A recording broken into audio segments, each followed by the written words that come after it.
안녕하십니까. JTBC 저녁 뉴스입니다. LG CNS가 농민들의 반발을 사온 새만금 스마트팜 조성 사업을 철회했습니다. 더불어민주당 박완주 의원은 LG CNS가 농업계의 우려를 적극 고려해 새만금 스마트팜 조성 사업을 철회하겠다는 입장을 전해왔다고 밝혔습니다. LG CNS는 지난 2월 영국계 기업 등 해외 투자자와 새만금에 3,800억 원을 투자해 첨단 온실과 식물 공장 등을 갖춘 스마트팜을 만들겠다는 계획을 새만금 개발청에 제출했습니다. 하지만 이후 농민단체가 대기업의 밥그릇 빼앗기라며 반발하고 전라북도 의회가 LG CNS의 농업 진출 저지 결의안을 통과시키자 사업을 추진하지 못했습니다. 국민의당 이용호 의원이 쌀값 폭락에 따른 정부의 대책을 촉구했습니다. 이용호 의원은 정부의 비축 물량을 생산량의 10% 수준으로 확대해 시장의 불안 심리를 줄이고 농협 RPC가 수매 물량을 10%가량 늘리도록 정책 자금을 늘려야 한다고 주장했습니다.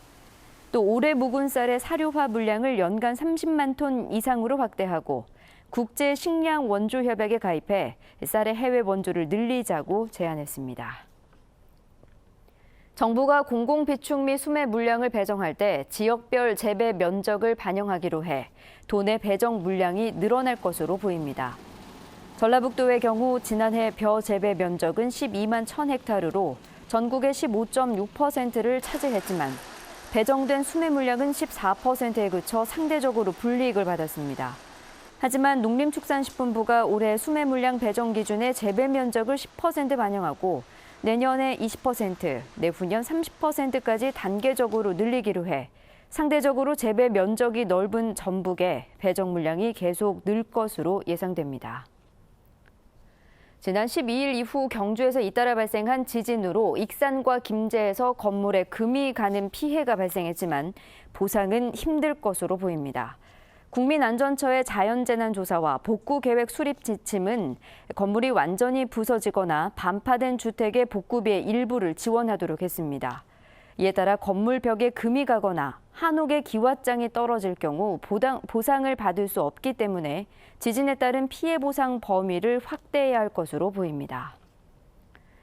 군산과 중국을 잇는 새 전기 컨테이너 항로가 개설됩니다. 군산해양수산청은 오는 26일부터 중국 천진에서 군산을 잇는 새 항로에 장금산성 선사천 TEU급 컨테이너선이 운항한다고 밝혔습니다.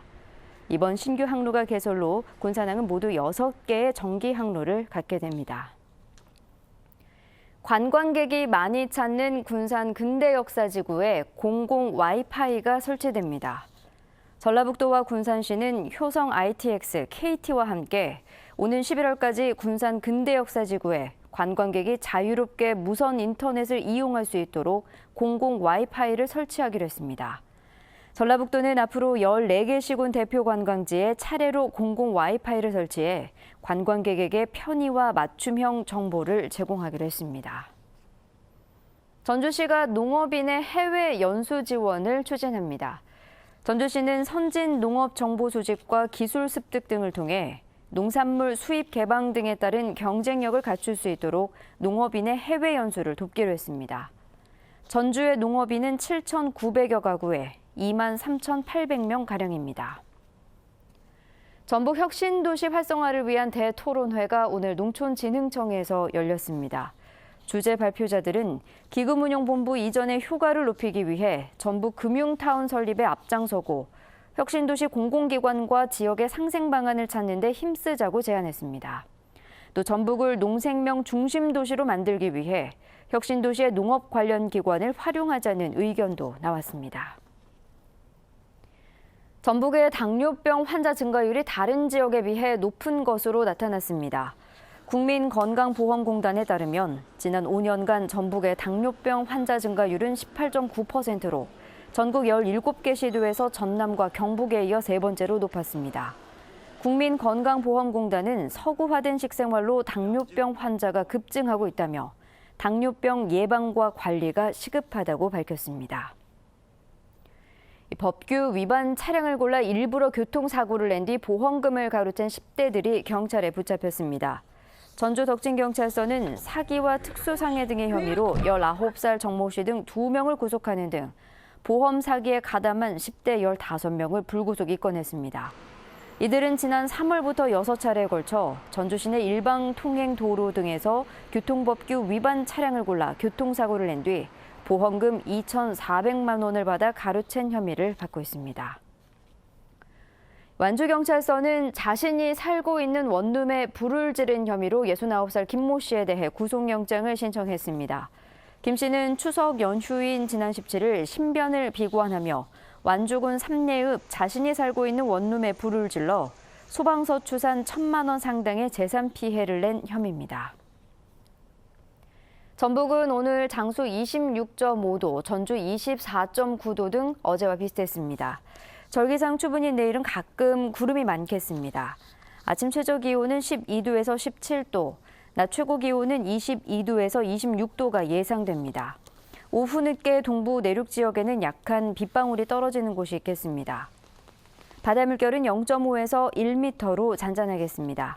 전주기상지청은 당분간 비 소식 없이 일교차가 10도 이상 크게 벌어질 것으로 내다봤습니다. JTBC 8시 뉴스 예고입니다. 김영란법 시행이 다가오면서 교육계도 자체 매뉴얼을 검토하고 있지만 기존의 많은 관행이 부정청탁이 될 수 있어 적지 않은 혼란을 겪고 있습니다. 경주에서 발생한 지진으로 한옥의 피해가 갈수록 커지고 있는 가운데 한옥의 내진 방안을 서두르자는 목소리가 커지고 있습니다. 쌀값 폭락에 대한 우려가 높아지면서 농림부와 당정청이 잇따라 수급 안정 대책을 검토하고 있지만 정작 농민단체들의 반응은 회의적입니다. 전주시가 정책 결정 과정에서 전문가와 시민들의 의견을 모으겠다며 다울마당을 운영하고 있지만 안팎의 평가가 극명하게 엇갈리고 있습니다. 교통법규 위반 차량을 골라 일부러 사고를 낸 뒤 보험금을 가로챈 10대 일당이 경찰에 붙잡혔습니다. 이 범행 수법도 성인 뺨칠 정도로 치밀했습니다. 잠시 뒤 JTBC 8시 뉴스에서 자세한 소식 전해드리겠습니다.